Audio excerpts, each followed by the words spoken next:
315 Helden Avenue, Helden. We are back. Getting back to you. There's your water shut off. Backflow preventer. Coming back swinging. Nice Burnham steam boiler. You got the original water feed.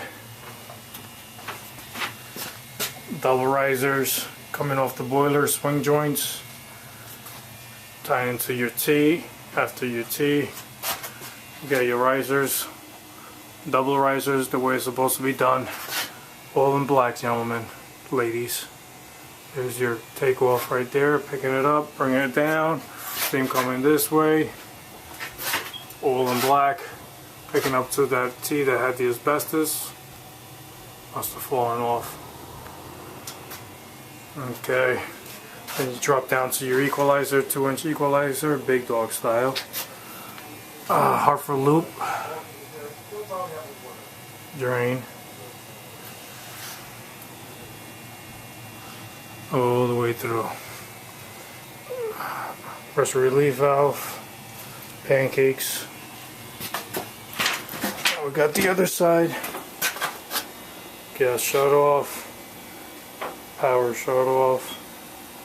Low water cut off. And there's your water level. Boiler drain.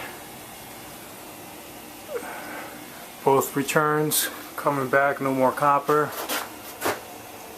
2 new air vents. Alright, offset off the end of this because it wasn't done right. Corrects it somewhat. At least does make an improvement. And there's your other drain. So here you have another installation from Northern Jersey Plumbing at 315 Helden Avenue, Helden, New Jersey.